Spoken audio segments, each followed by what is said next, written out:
One day, in a small town, a local philosophy professor made a special visit to a primary school.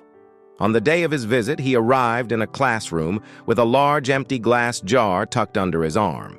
This caught the kid's attention instantly.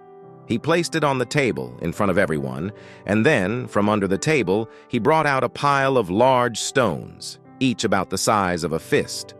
Carefully, he began placing these stones into the jar one by one until he could fit no more. He turned to the class and asked, "Is this jar full?" Seeing that no more stones could fit, the students nodded and replied, "Yes." To their surprise, the professor then pulled out a bag of pebbles. He started pouring them into the jar, shaking it slightly. The pebbles, much smaller than the stones, rolled into the open spaces between the stones. Again, he asked the class, "Is this jar full now?" Some of the students started to understand his point and hesitated, but many agreed. Again, "Yes, now it's full." The professor then produced a bag of sand and started pouring it into the jar. The tiny grains filled all the remaining interstitial spaces between the stones and pebbles. For the third time, he asked, "Is the jar full now?" The students, catching on, responded, "Probably not." Lastly, the professor pulled out a jug of water and poured it into the jar, saturating the sand. Only then did he agree that the jar was indeed full.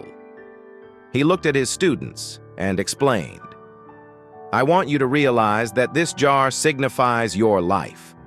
The stones are the important things, your family, health, and friends. Things that if everything else was lost and only they remained, your life would still be full. The pebbles are the other things that matter, your job, your house, your car. The sand represents the small stuff, the trivial things." He continued, "If you put the sand or the pebbles into the jar first, there's no room for the stones. The same goes for life. If you spend all your time and energy on the small stuff, the daily to-dos and the mundane tasks, you'll never have room for the things that truly matter most. The stones are those things critical to your true essence and happiness. They represent spending quality time with your loved ones, caring for your health, and pursuing your dreams.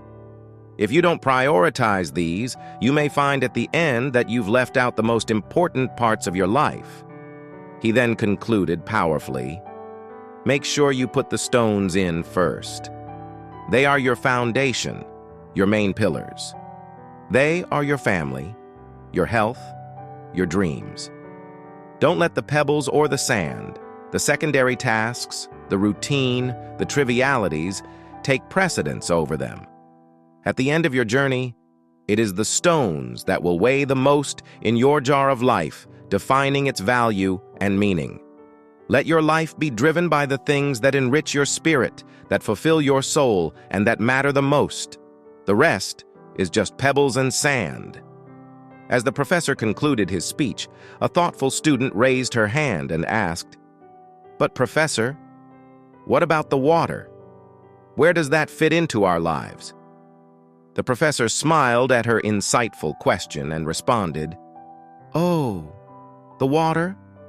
The water signifies that no matter how full your life may seem, there's always room for God. No matter how busy you are, there's always space for small moments and connection with God." If you find value in this story, please like, share, and comment below. Stay blessed.